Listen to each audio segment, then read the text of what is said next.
how many monsters a day is your peer? PR. Yeah. I remember getting home, looking at the clock and thinking, I've got 45 minutes sleep. Fuck. Yeah. And then a full day work. And then after work, straight to basketball training for 2 hours. It was a long old day, man. AJ made me bloody get to, I think I got to him for like 3 in the morning on show day. Bienvenido a un nuevo vídeo. En el día de hoy estamos aquí con una persona muy especial y al igual que en el podcast anterior vamos a trasladar ahora la conversación al inglés. Vas a tener todo bien subtitulado para que te puedas entrar ahí al detalle todo. Importante, si no estás suscrito, suscríbete al canal porque van a seguir viniendo muchos vídeos de este tipo. Así que vamos a por ello con el invitado de hoy, Mr. J. Davis, also known as Magic Eye Media. I understand that bit. Yeah. How are you, man? I'm good, bro. All good. Yeah, thank you for having me. I'm super thankful of you being here. Yeah, thank I'm you. like really excited for this conversation because we will be into this during the podcast, but we've been following you and your work during a lot of time. Mm-hmm. Actually, in the beginning, Alex and I, it was to a point where we will see videos of random people that we didn't know, but we will see them because you were filming them. Okay. So instead of looking for the guy, we were looking for what are the videos that Magic has filmed, and we are seeing them. That's sick, man. Yeah, that's sick. It's good to be known as like that person that's doing the stuff for these people than the other way around, you know. Yeah. It's good, man. And first of all, man, how would you present yourself in 1 minute, for example? How would I present myself? Yeah. What would you say for people that maybe they know your work, but they don't know you as a person? Mm-hmm. Like an introduction to myself. Yeah. Right, so Jay Davis, aka Magic Eye. I am a older gentleman. I'm not as young as these boys that I'm hanging around with constantly, but I like to think I am. I'm like Peter Pan, bro. You know, Peter Pan is the guy that never grew up, and that's me. Because I am approaching 40 years old next year. Yeah, that's crazy, actually. So, I know. Yeah. So I'm a married man. I've got 2 kids. And obviously my main career is Magic Eye, which is videographer / photographer, mainly based in the fitness industry, predominantly like hardcore bodybuilding, I would say. I've kind of pigeonholed myself in that kind of pocket. But I also dabble in you know, corporate work and weddings and stuff. But it's just because Magic Eye has obviously become this person or persona within bodybuilding. I don't really post anything about the weddings and the corporate stuff because it doesn't really bring anything, doesn't really fit the grid on Instagram. There was a time where I remember when I first started, I had like weddings on there, bodybuilders, corporate stuff, just a mix of like content. But now it's obviously bodybuilding. And yeah, I was previously a DJ for God knows how many years. Yeah, we can go through that because so that's really interesting. But up until now, it's just and obviously being based in bodybuilding, I've got a massive passion for it myself as well. So aside, you know, Magic Eye, there's myself who's on a personal journey at the minute within bodybuilding, and I also help people out with coaching and things as well. So I'm juggling the Magic Eye and the coaching. And my own prep now, 3.5 weeks ago. And your family. And my family, of course. Yeah, because you are also a father of a family. Yeah, 2 kids. Yeah. So they're top of the list, you know, of everything. Yeah, so that's great because you have, I told you this the other day, you have a lot of things in your life that for most of the people would be just like, okay, I have this. And this is the one thing that I do, and I don't do anything else. Yeah. And you have like 5 of those. Wearing many hats. Yeah. I've always liked to be like that, like busy, you know. There's always been something else. Yeah. When I was like, before Magic Eye was a thing, before even the gym was a thing for me, like there was always, I used to work like a normal kind of office hour job, and then there was always DJing. There was always basketball. Basketball was like massive for me from 14 years of age up until recently when I got too heavy to run up and down a court, to be honest, because it used to kill my joints. But probably like 3-4 years ago is when I knocked basketball on the head. But there's always been something else that had a passion for. Not that I wanted to pursue basketball to be any level, but it was just a passion. And I think that's good. You know, it's good to have a passion alongside normal life, because otherwise, what are you doing? You're just going to be going to work. Yeah, you might be career focused in your job, your day job, but outside of that, are you actually loving this career progression within your office job, or have you got something outside which doesn't bring you more money, doesn't bring you anything apart from just personal joy, which is what I've always had something going on. Yeah, that's great. And we can go through that. But before that, I want also like to talk about it and to contextualize the listeners.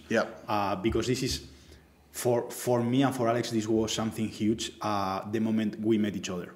Because we were coming here to the UK 1 year ago. We didn't know anyone, but we knew that, okay, we actually didn't know if you could film us or not. Which also, I think this is a question that many people will have, like, because obviously you film two really top level guys. They maybe relate you that, okay, you don't work with more normal people, which you do. I do. If that's like something that you want to do. 100%. So in that moment we were like, okay, we are going there. The experience could be amazing if we film with you. So we shoot you a DM. We booked for the leg day. Which got us like 2 weeks being ill after that day. Really? And we were there, and for us it was really good. Obviously we didn't have any expectations, but from knowing your work and knowing that you are really good at what you do, well, actually,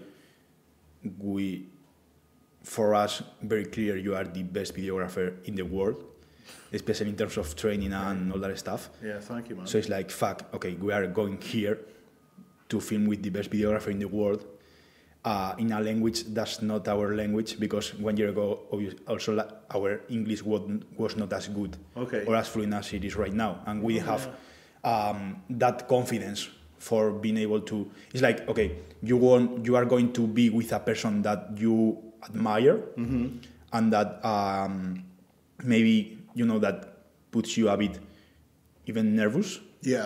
And you are going to do that in a language where you don't feel confident. That's a lot, isn't it? That's a lot of pressure.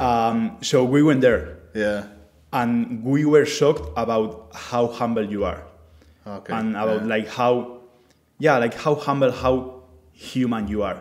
And I think that's why we also get along as good between us, which is something that always have flowed so well. Just having mutual respect between each other, valuing each other times, and like enjoying the experience of being with you and knowing that, okay, you are the best of the world, but you are also a person and you are also a human, which is, this was the point that I wanted to get. That most of the people maybe will see you or another person and will see you like, okay, this Magic is the guy, is the man in terms of videography. But there is an actual human behind all that. Behind the lens, I really appreciate that, man. Like, you, obviously, throughout the time that we've known each other, you have said things to me, and I've never said to you, but I always go back to back home, and I say to my wife, I call you the Barrio Boys. It's just stuck. But I'm like, the Barrio Boys are so grateful. Like, they're so grateful for whenever I'm there. You always tell me, you know, how happy you are that I'm there to spend time with you, to film you, even not just on camera, but off camera and stuff as well. So yeah, man, I really appreciate it, honestly, because as you can imagine, being so many years deep into this, we actually spoke about this earlier. There are good people in the world and in the industry, but there's also a lot of sour people, and you know, there's that side of the industry as well, which I've been in contact with those kind of people as well. So when it comes to working with people that I get on with and I flow with, you'll see like the people that I'm close to now, I've been close to for years, because it's the same thing. You know, like obviously the kind of circles that I move in now are the same people that I've kind of been around for the last 4 or 5 years, because they're genuine people. They want to see people do well, and you know, they respect the fact that again, there's a human behind the camera. you know, so yeah, man, I appreciate that a lot, bro. I appreciate it. And what would you say is what makes you? I guess that there is a huge part of experience. Yeah. But do you think if there is something that makes you being that good of a professional in what you do? Now more in the videography area. Yeah. I'd say like my personal passion for bodybuilding, it's got to play a part in you know, filming and making this kind of content, because obviously I'm so passionate about it. I think if you're passionate about something naturally, like organically, it's gonna kind of seep over into whatever you do within that. So I think because I'm so passionate about bodybuilding myself and fitness and that, that's kind of crosses over into it makes my job easy, really. Because like obviously, like I said, I film weddings. I'm not passionate about weddings, bro. I mean, I got married, but that was the only wedding I wanted to go to. But I'm not like passionate about wedding. Do I enjoy doing weddings? Not really, especially in comparison to bodybuilding content. But you know, it's a different kind of work, and you've got to. I think with bodybuilding, I can kind of be more myself. Whereas if I'm in a wedding, in a position of filming a wedding, I've got to kind of not put a persona on, but I've just got to up the levels a little bit in terms of my professionalism, because obviously there's a bride and a groom, and you know, it's that kind of environment. So yeah, bodybuilding, I think it just comes natural. I think it comes natural. Obviously, experience as well over the years, and a lot of life experience of being in certain situations throughout everything I've done, like the DJing and that, and working day jobs and working with people that are on the same level as me, working below people that are higher than me, and having that respect. And I think that's where it kind of comes from, knowing just like people skills, just general like people skills, and knowing that's probably what plays over into it. How did all this started for you? Because you told me yesterday, also for you listening this one, this is funny because we are recording this, but yesterday I trained and you filmed this session, and we've been together for the whole day. So there's been more conversations. There's been a lot. So how did all started for you? Like, how did all Magic Eye thing started for you? It was something that you wanted to do since you were younger? No. It was something that went developing? Never picked a camera up until 2016, 2016 was when I first picked the camera up, and that was it wasn't one of these cameras, it was a GoPro. So I literally I went to Argos. Basically, I wasn't into cameras, I wasn't into bodybuilding, I wasn't into fitness. I was playing basketball and I was DJing. That was my passions. Because before all this, you were DJing and working like a 9 to 5 with you. So working 9 till 5, DJing 3-4 nights a week, playing basketball three nights a week as well, or training twice and then a game on the weekends or whatever. But nothing bodybuilding related. Nothing bodybuilding. I used to go to the gym, but I didn't go to the gym. Do you know what I'm saying? I'd go like once, twice a week. I'd probably do chest and arms. That's why your chest is so massive. Maybe. Why aren't my arms massive though? So yeah, I would dabble with the gym, but like the passions or what I wanted to do was basketball and DJing. And then I was fit, but I wasn't in shape. I was just carrying a bit of unwanted weight or whatever. I was like DJing, I was eating pizzas at 4 or 5 in the morning after every set. It was just not a nice, healthy lifestyle. My daughter was really young, so I was like spending a lot of time with her, and you know, I'd be getting up from DJing or whatever and just eating like shit food or whatever and just chilling with my daughter. And then when I was turning, like I could see that I was turning 30, like it was on the horizon. And I'd said for a few years, like I wanted to be in shape by like the holiday in the summer or whatever, but I never really kind of got in shape. So got in shape for my 30th eventually. So I lost like, I started in the January, like I spent the back end of the prior year to it, like researching nutrition and all that and macros and all that stuff. And then when it came to the January, I had till the May then to get in shape. So I literally dropped all my weight up until the May. And then that kind of just lit this kind of fire in my belly for like fitness and achieving goals. Because I'd never really achieved anything before that, bro. Like I'll be honest, like I never set a goal in my head or had this ambition to achieve anything. It was literally, that was the first thing. I was 30 years of age. What the fuck had I been doing prior to that? Like I was DJing, and I got quite far with DJing, but it wasn't like a goal. It just kind of happened, and it was just rolling, and then I got better and better and bigger or whatever. But then with this, it was like the first goal I'd actually made. And then I think that unlocked this little ambition door in my mind. And then from there, it's just kind of snowballed. And then throughout that process, social media, that's where I picked the GoPro up. Wanted to start filming my training sessions. And then that slowly went on to like a point and shoot camera. And then I was just uploading YouTube content, my own YouTube. Like documenting your journey? Document my journey. Doing a lot of corny shit as well with that, like, I'll be honest. Right. It's all those videos are private on my channel because I don't want them seen. No one can see them. No. But like, you know, like food challenges and giveaways and... so you were trying almost like to do something viral or literally. I created a brand, bro. It was called like Learn As You Lift, and it was like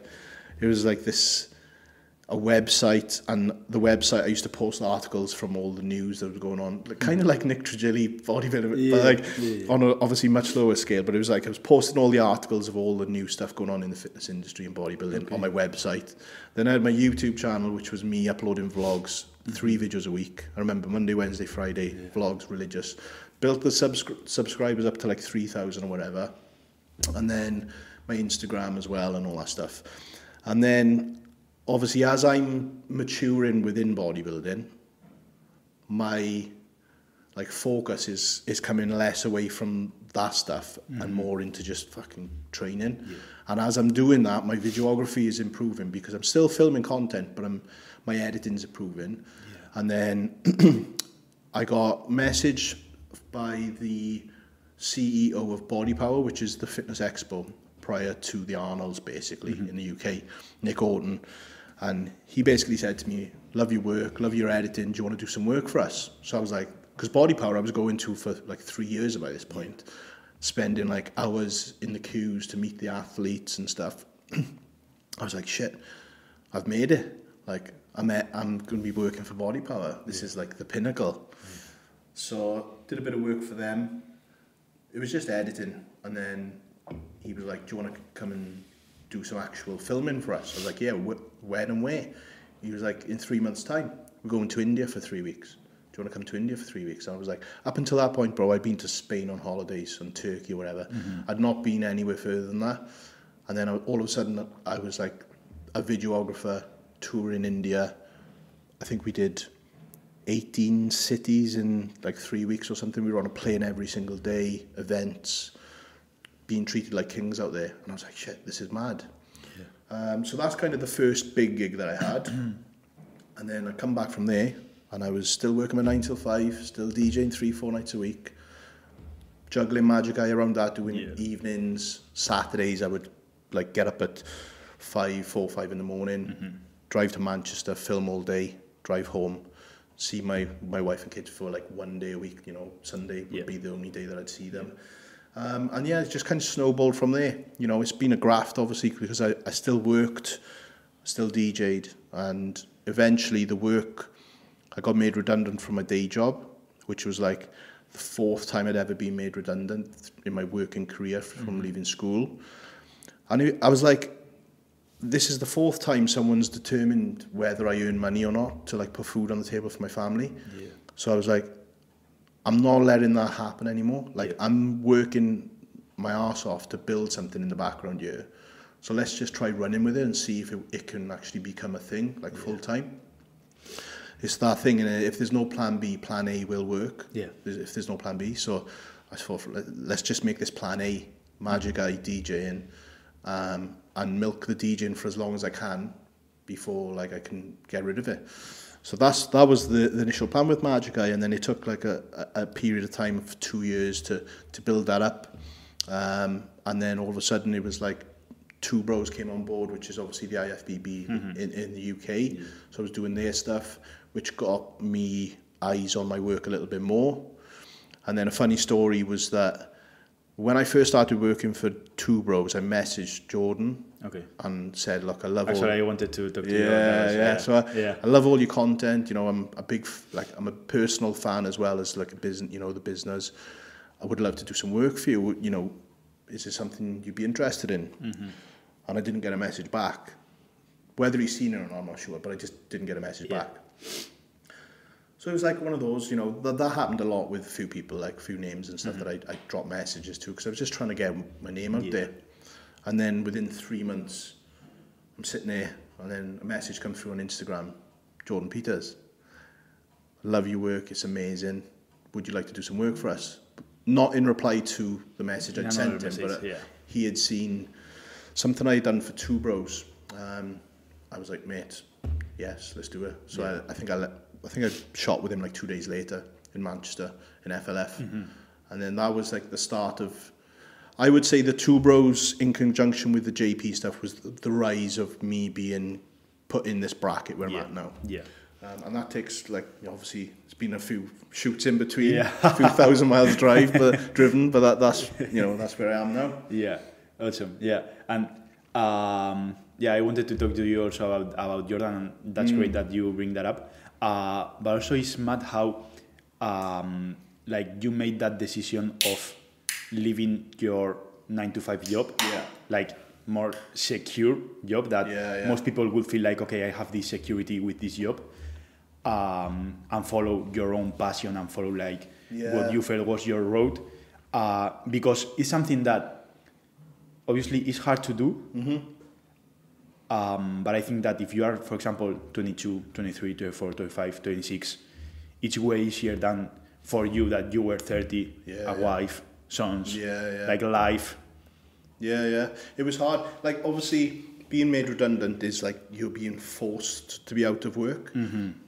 I could have gone back into work. There's always work. It pisses me off when I hear people saying, like, there's no work out there. There's always work out there. Whether that's working for someone or whether you do something yourself. So there's always a job I could have gone into, a safe job. But I think I had that pissed off energy, bro. It was like the 4th time that someone had sacked me, basically. Not sacked because of anything I'd done, but sacked because there was no more work going on. And it was a good job. Like, it was like a decent salary. I thought this was like work now for the rest of my life. This was my career path, because I was earning 40 plus a year. But then overnight it was like, job's gone. I'm like, fuck. So you've kind of got to put all your eggs into one basket. Don't get me wrong, it was hard, bro.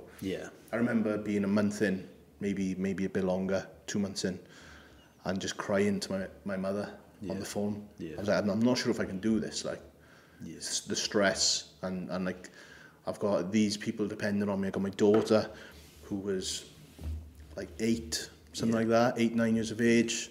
My boy was like 16 roughly, and then my wife obviously, and I'm like, oh, fucking hell, this pressure. But you know, pressure is, what do they say? It makes diamonds. So you just got to roll with it, bro. Just have to roll with it, and as long as you're putting 100% into it, whether it works or not, if you fail, it's not only fail if you stop in it. It's just a lesson learned. You know, it's great because and it's great listening to you and listening to your story more in depth, because this is something that usually happens with, and maybe it's the reason why and I think that is something that we all do, which is when we see someone that is really good at what he does, we almost feel that it hasn't always been that way. Like, okay, you were born with magic eye, and this was something that was given to you, and that's it. And it's great that you explain your story, because you are in a point right now because what you have done, and because of the person that you have became to be in this point where you are right now. Which is super. It's really inspiring to see and to watch, like, where you are and your journey. And obviously, like, there would be those moments that are going to be harder. Of course. Even now. They still are. They don't go away. I think you just become better at dealing with them. And the for me, for example, what I've realized is that those harder moments, they became higher and higher. Yeah. So what for you 10 years ago a harder moment would be something, let's say, of level 1. Yeah. Right now, for something to you to be a hard moment, maybe like a level 7. Yes. Yeah. And that keeps you growing and evolving all the time. Yeah. And every time you go through something, chaos. Yeah. I remember. Yeah. Every time you go through something like that, I related to that massively, because you go through some shit, and then you just ride that wave. Keep doing you, ride the wave through the shit. Yeah. And it's cliche, because you got all these motivating people on Instagram or YouTube, like Gary Vee, you know, you eat shit for a year, you caviar for the rest of your life, he says, and all that. But you kind of just got to go through the shit, and you will always come out on top, or in a better position, not on top, but just in a better position than you were prior to going through that situation. Yeah. You know? I think that a lot of cliches. This is something that I heard one guy saying, and I relate to it a lot. Like, there are a lot of cliches that they are cliches because they are actually true. Which is like, a lot of people say it because it is true, and it's what you said. Like, and with the chaos thing, it's like, what makes the difference there is for you to be able to ride the wave. And be in the chaos. And if you are able to do that, you will get to another place. 100%, man. You level up without you even thinking about leveling up. All these people are on, you know, you see all these mentors and life coaches and are now saying, you know, level up and take your business from this to this. I think you've got to go through real shit to get your business to, or get your own personal, you know, what you're about, take that to the next level. Because also, I think that with social media, because it's like a highlight reel, it tends also to even glorify some moments. So, for example, you drive a lot. You spend a lot of times working in the car.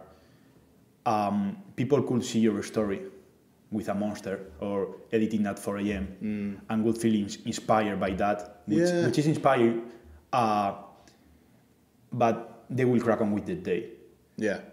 And they don't see that, that you are 4 a.m. in the morning because you are working 4 a.m. in the morning. Which is like, this is real. This is your life, and this is what's happening to you at this moment.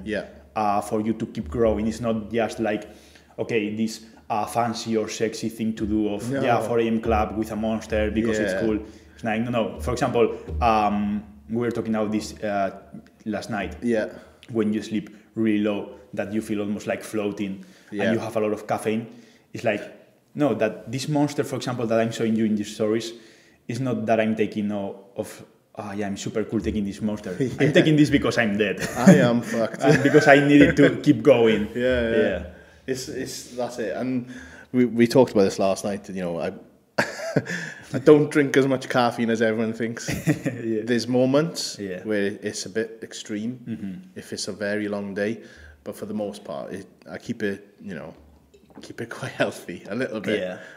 But it's not some of my close friends, because obviously I've got everyone that knows me in the industry knows me as J Magic Eye, but I've got close friends then that know me outside of that, and before J Magic Eye that's known me for 20 years or whatever.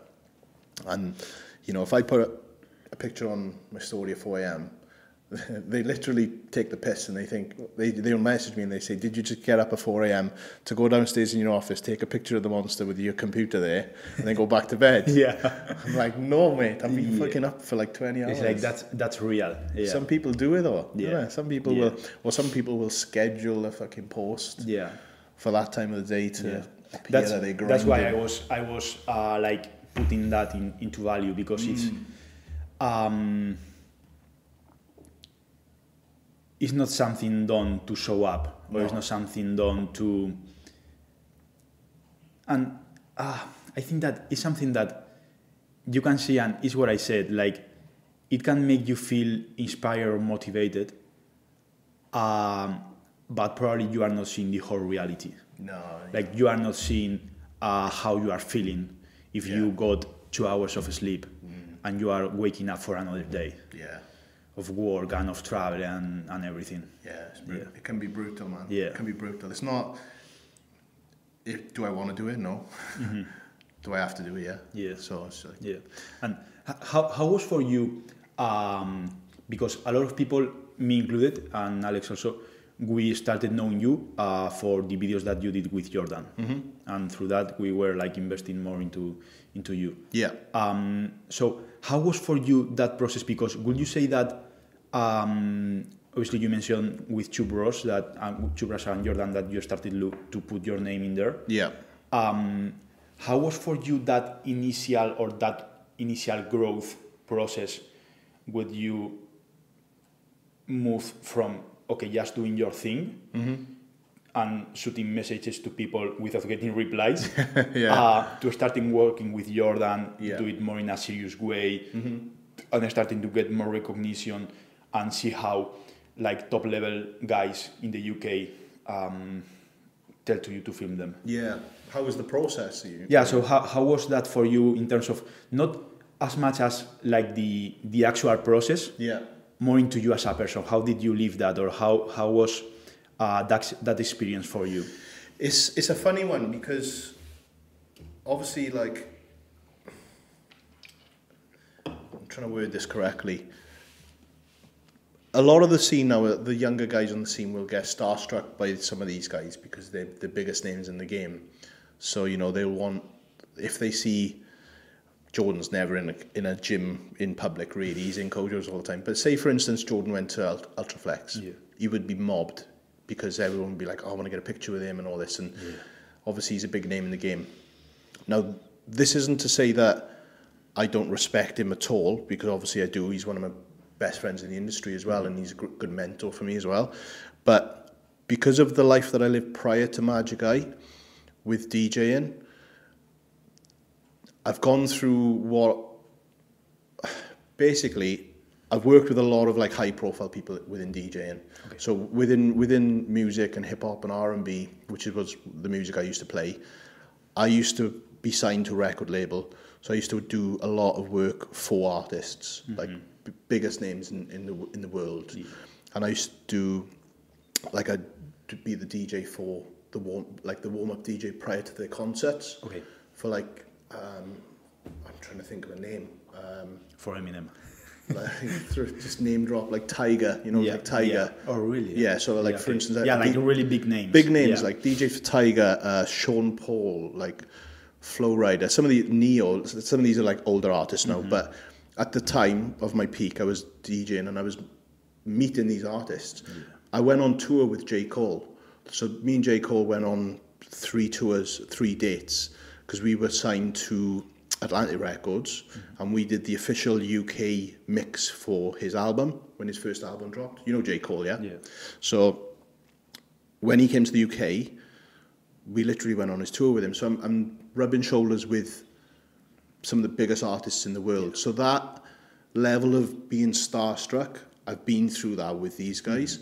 So now when it comes to Magic Eye becoming a name and working with the biggest names in bodybuilding, the starstruck thing is really hard for me to go through, because I've been around these other people in a different lane. Yeah. Again, they've got my full respect, but I don't get starstruck around them. And then, you know, that's kind of how the process went with Magic Eye. And then it just becomes a process of filtering out who the good ones are and who the bad ones are. Yeah. And then, obviously, like I said, you know, I'll stay around to the people that I get on with, you know, the ones I'm still around now. Yeah. And do you think, because now listening to you, would you say that that's having that experience before, it has made a huge role in your success in terms of videography with high-level bodybuilders and with high-level names, in the sense of you valuing yourself and your work, and you saying like, I'm with Jordan Peters, but I'm Jay Davis. Yeah. And it's like, we are in the same level and we are working together, but it's not like Jordan Peters, Magic Eye. No. It's like we both together, and that's why also we get along that good. There's a mutual respect there. Yeah. There's a mutual respect. Yeah. Jordan obviously respects what I do. Obviously there's other people, we've mentioned Jordan a few times, but you know, he's the pinnacle of UK bodybuilding. So I think there's mutual respect there, and that shows because I'm still around with JP. You know, there's many other videographers that he could go to use. Yeah. And there's loyalties there, especially with the fact that we've got a good relationship as well, so the loyalties stay there. But I definitely think with what I went through with the DJing, taught me a lot of how to do things and how not to do things, because the situations that I've been through in the DJing world, it's a completely different world now, obviously with bodybuilding, but the situations are exactly the same. Yeah. And this goes down to like, even on a videographer side of things, where in DJing there was always another new DJ coming up that was charging a lot less than you. That is, like, I started DJing when it was like vinyl turntables, where you had to go out and buy the vinyls, and then the transition to MP3s. So when the transition to MP3s, it was so much easier to become a DJ. So you could literally order like a electronic controller online, and then tomorrow you're a DJ. Whereas with me, I had to spend years practicing and then become a DJ. So now with videography, social media, people can go out and buy or a even camera. with this. Yeah. With this, they've got social media. Yeah. All they have to do is press record, and now they're a videographer. But that's not what a videographer is. There's many other things, as you know, that will go into it. So yeah, I've been through the same situation, just in a different lane, really, up until this point.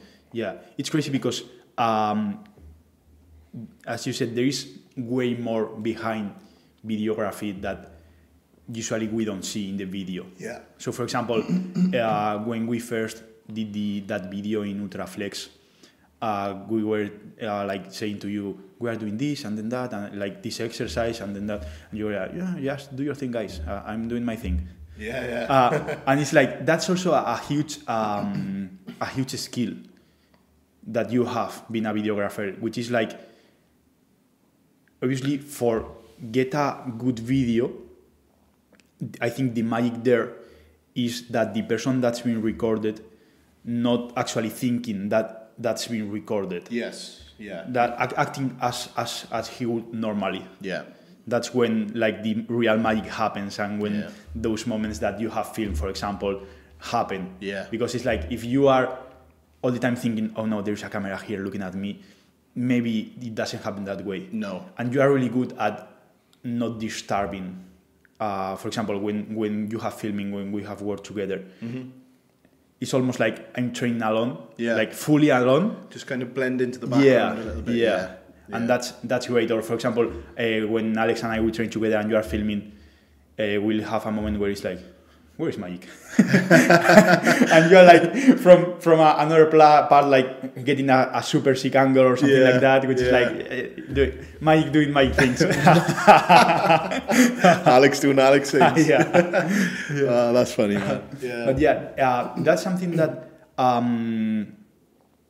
you have developed over the years, like that skill of giving space to the person that you are filming, or that's something that was conscious, that you were conscious about it in the beginning? And no, honestly, no, it's not even a thing. It's just something that's happened. I can't really, I really can't say that I've done anything consciously. When it comes to like my filming techniques or whatever, it's just kind of what I like doing. It's hard, isn't it? Because obviously in the creator world, there's so many out now. If you watch too many other people doing what they do in terms of a videographer, I've been guilty of it there. I've my style starts going a bit over here, whereas my style is here. Yeah. So this is my style and this is my lane, and I'm going to stay in my lane. Yeah. I'm not going to try and do what he does because he does it really great. Yeah. I'm going to do what I do because I know that works and I do that great. Yeah. Just like the other week, because obviously I'm documenting my prep on YouTube now, and I wanted a certain style of editing for some bits and bobs for my first episode. So I got one of the guys, Ed, to come and film me because I like the style of stuff that he does. Yeah. And just the same as like Alex and, you know, these guys as well. So yeah, it's cool, man. And I try not to watch what other people are doing because I want to remain true to my style. Yeah. But in terms of my style, there was many years where I was trying to create my style. Yeah. I kept on saying it. I want to get like a certain style. And then before you know it, your style is there, it's done. Yeah. If you're trying to create something consciously, then it's like you fall into where you fall, kind of thing. It's more that you have like that talent in you. Yeah, maybe. And that reference, like you are super auto-reference for you, in the sense that, maybe like it's not something that, okay, if I do this, or if for a video I need to put like a first plane, then a transition like this, then that. It's more like, no, this with this, this looks pretty cool. Yeah, I'll do it. Yeah. Which was like, for example, yesterday during training when you showed me that trailer. It was like we were training. And you told me, I did this trailer, it was super cool. You need to see it. Yeah. And in those things, it's great because in those things is where you see that that there is a real person behind all like the work that's amazing, like the cinematic work. Yeah. And that you are really passionate about what you do. Yeah. Which is like, we two get along really good. We have mutual respect. And you are super proud of the work that you have done with the trailer. Yeah. So you show me like, look at, this is really cool, because you also know that I'm going to enjoy it, watching it. Yeah. And I knew you were about to train legs. Yeah. So this might give him a little bit of spice on his leg session. Like. So no, it is. It's, I got asked a question a few weeks back because, as I mentioned, I do a little bit of coaching with people, and I'm trying to increase my coaching this year because it's something I've always enjoyed doing, but I've never pushed it because Magic Eye was so busy. So with my coaching, I'm picking it up a little bit just to kind of take some pressure off the amount of work that I have to take on with Magic Eye, purely down to the travelling, because I put like close to 70,000 miles on my car last year.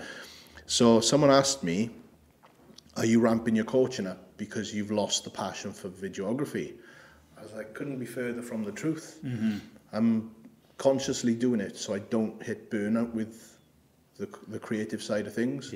By taking on a little less work. Not that I'm going to like say, no, I can't do the job, but it's going to be more of, I can do the job, but it'll be on this day, which is going to fit around my life, so it's a bit more balanced and I'm not traveling all around the world. So, it's like the passion definitely doesn't go. I think if the passion goes, this will be gone. Just like DJing's gone. DJing's gone now because the passion, I did it for 15 years and it was time to kind of hang up my headphones because the passion had gone. I still get the itch to go back and DJ 100%. But I definitely don't miss being out till 5 in the morning DJing. And that's great what you said about like you're still saying yes to work, but you have really clear, like, okay, for example, when we talk about getting a shoot, it's like I have available this and this, and I tell you, okay, how is for you this one? Yeah, perfect, let's do it. Everyone knows where they are. It's a set plan. I know where I am in advance so that I know, say for instance, you need a quick turnaround for whatever reason. Say you need to get, like a sponsor has asked you to get some content back within 2 days of the shoot. Then I know that if we shoot on that day, I can get straight into that edit. But then also I know that you guys are so organised with your content. The last session we filmed, because I knew that you had done a bulk load of content with Alex as well. I knew that you didn't need that push session or the Alex doing Alex things session. You didn't need that for however many weeks. So it was a case of, right, I know those boys aren't going to need this content just yet because they've got all this. So I'll just put that there for now until I need to get that done. Some people would say, let's just get it done straight away. But there's also other work that I need to get done. So if you guys aren't pushing me for it, or you don't need it by a certain day, then we'll get it for you for that certain day, so it's done. It's great because it's like, we tell you when we need it, and you do it for that day. Which is like, it's also a part of knowing the people you are working with, to be able to make the best job as you can for that people. Exactly, If as a client, if you're pressuring the videographer to say, I need it by this day, the videographer, obviously, there's communication there first of all, and if the videographer agrees they can do it by that day, then he's got to do it by that day. But if there's any issues, he needs to communicate it. But the worst thing you can do as a client is like put pressure on a videographer because you're going to get a rush job back. 9 times out of 10, it's going to be a subpar bit of work, you know? And it's a work, it's something that takes a lot of work, what you do. And is something that also makes a massive difference. You can see when a video or an images, for example, are done like in a relaxed way with time and like doing your best than someone that can do it like, okay, I need it for tomorrow. Yeah. So it's more like to get done rather than just to get the best job as possible. Yeah, there's a difference between getting something done and getting the best done. There's a difference. So yeah, time is the answer there. Yeah. Time. Yeah. And I'm even this far into it now, I cannot allow myself to like rush something because I just cannot do it. I'll obviously whatever style I do it in, I'll do it to that style, but I cannot. I'll spend way too long on things, which is a gift and a curse really, because then your diary is like, fuck, I'm spending too much time on this 60-second edit, but at the same time I want to produce like the best edit. Like that Cuba trailer I showed you yesterday, I woke up one morning because the prep brain is taking over, and 4 o'clock in the morning I was there editing, and I think it took me like, probably to get that completely done, it was maybe like 3 hours work for a 60 second. For 60 seconds, For 60 seconds, just because I wanted it to be how I imagined it, which is probably why I couldn't sleep, because I knew I wanted to get this trailer done. So yeah, that'll be out tomorrow, I think. Oh, great. Yeah, but that's, for example, a huge example, and really, really good, that you are really busy, you have a lot of work, but you are still treating each work with the time and the energy and the focus that it needs for you to get the best work. And that's why you do, the result of your work is that good. Yeah. Because it's like, okay, this is almost, you treat it like as this is the only thing I'm doing right now. Oh, it will be, yeah. It will be. Everything else gets put in a box. While I'm working on this, everything else gets put in a box. But at the end of the day, as a client, you're investing your money into me to produce content for you. You're investing your trust into me to get the best possible content. So why would I not give you the best back? Yeah. For anyone that does that calls himself a creator or videographer, then you're just screwing people over. You've got to give them your best back, wherever that is. Even if you're entry level, you've got to give your best back. Your best all the time, You have to. Yeah, and if this is something that Alex and I talk about a lot about, which is like, if you do your best all the time, you will keep evolving and growing. Always. And you can make mistakes, because we always make mistakes, but you have done your best. Yeah. So it's like you will use that mistake to keep improving, and the next time. It's just a lesson, isn't it? It's just a lesson, bro. You know, I've made mistakes with Magica. You know, where like throughout the years, like relationships and things like that become a little bit blurred. The line between client and friend becomes blurred. But you know, you learn from it, and you learn to approach that situation in a different way. Yeah. Further down the line. So yeah, there's no such thing as a mistake. Yeah, that's it. That's it. Great, man. I could keep talking to you like for another 3 hours, but we'll go for the quick questions, which are like much quicker than we have talked about right now. Quick fire.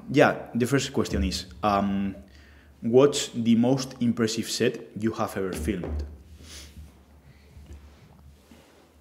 The Jordan's RDL, probably. About 2 months ago, I think it was it? The big RDL set that he did, where, how much did he have on there? The RDL or the stiff leg? Oh, sorry, the stiff leg, stiff leg. The one that Alex messaged to you? Yes. Okay. That was like, that's the freshest one in my mind anyway. But yeah, it's hard not to be impressed by a set when those guys going at it. Yeah. And anyone as well, you know, everyone goes at it, but I think that one sticks in my mind just because me and Jordan hadn't filmed together for quite some time in terms of training content, because he was on a different path with the jiu-jitsu. And I think that might have been one of the first sessions back. And I'm a massive fan of pulling off the floor as well. That's like my party trick. So any because you pull like 6 plates or 7 plates, or how much do you pull? Yeah, I'm on, my stiff leg now is 280 for 9. Okay, which is great. So I'm up to 280 for 9 on stiff legs. Well, I was anyway before prep. So yeah, I think that stuck in my mind just because of like, I'm a fan of it myself, and it was like, I'm filming it, and it's like, oh, there we go, there's my content for the trailer. Job Yeah, done. yeah. It's one of those moments. Yeah. And because Jordan was in his head a little bit, so he was talking, he did a little speech before his set. And whenever he says a speech before a set that I can feel personally, I'm like, this is the trailer, because I know if I'm feeling it, Yeah. you're going to feel it when you watch it. Yeah. And then if I can accompany that with cool shots and, you know, sets that obviously we've got as well, win-win. Yeah. Yeah. And that's great because, yeah, that's super important of your, like, the emotions that your work make you feel, make me feel, is because you feel that emotion in the moment. That's so it's right, like, yeah. oh fuck, yeah, I'm feeling this one. Yeah, I want also for you to feel this way, so Yeah. I'm preparing this. Exactly, yeah. If I'm feeling it, then I know, if I'm feeling it there, I 100% know that I can make something that's going to make someone feel it as well on the other side of the camera. Yeah, that's awesome. Yeah, it's good, That's man. awesome. And you make that also without even understanding the language with us, because we speak in Spanish. Yeah. And you don't understand the language, but when someone sees our videos, they feel that emotion. I think emotion it's come up over the years. Emotion seems to be the one thing that people relate to my edits and my work on, is that I'm always quite good at drawing the emotion out of a session. Yeah. And I think that actually comes from filming weddings, because there's so much emotion on a wedding day. I think that, even though I'm not a huge fan of doing weddings, I'll say it again, but I do film weddings. Is the base of Magic Eye Media. Weddings, yeah, Magic Eye weddings. But I think, the emotion, being like having that level of emotion on a wedding day, somehow that must transfer over into like bodybuilding and then drawing that emotion up. I think anyway. Yeah, so. yeah, great. Yeah, man. Great. How many monsters a day is your peer? PR.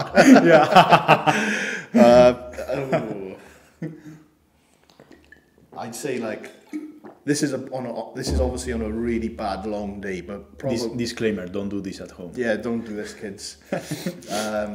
Probably 5 would be like the top end, but that's like a really long bad day. That's like a 4 in the morning start, traveling, 2 shoots, training, cardio, and then getting home probably 3 o'clock the next morning. So it's nearly like 24-hour day probably, if not 24 or 25 hours.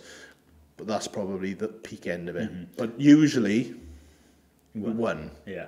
Maybe 2 on prep. 1 in the morning, maybe 1 in the afternoon. It depends how my edit blocks look. So if I edit in the morning, I'll do 1. I'll train around midday, and then I'll come home and then I'll do another edit block. And if I've got like longer than 2 hours to do some editing, if the wife is off to the gym or whatever, and no one really needs me, I can disappear into my office. I'll get another monster for me. Okay. And related to this, you talk about that. What's the most time you have been awake from, like? 28 hours. 28 hours. Yeah. 28 hours. Crazy. Yeah. And what's the least, this wasn't a question, but what's the least hours that you have slept in one night? The least amount of hours? Less than an hour.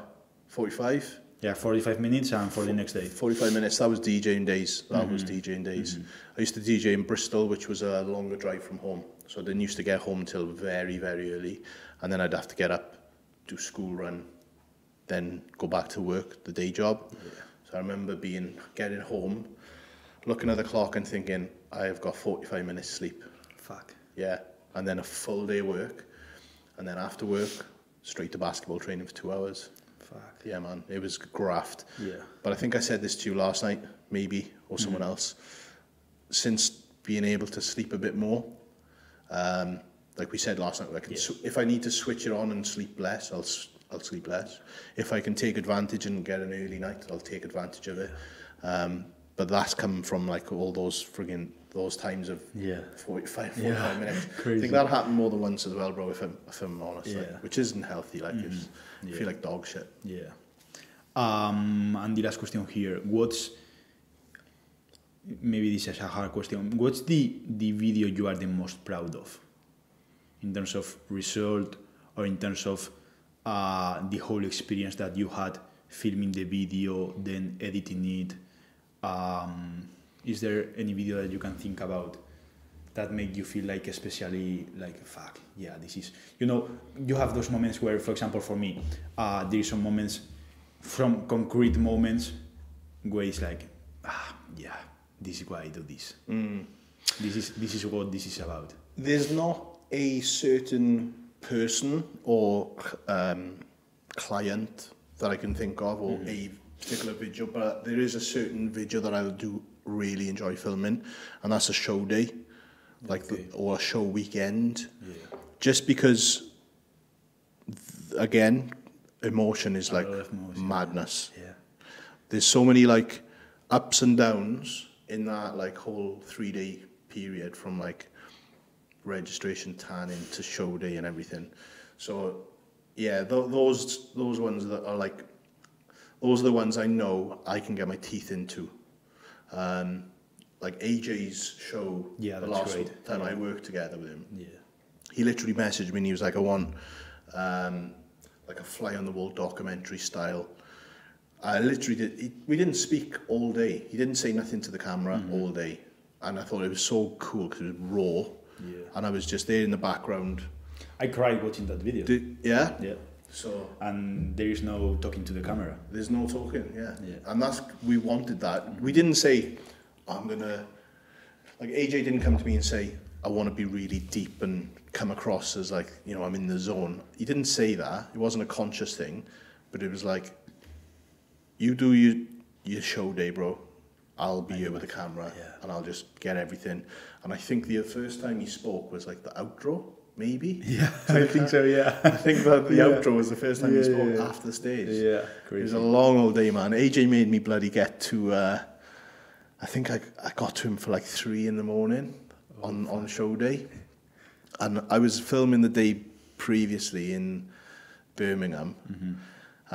Which is, it's funny actually. This will show kind of how my diary can be sometimes, just to wrap this up. Yeah. So the day before AJ's show day, I had a shoot booked in Birmingham with one of my friends now, Matt Guys.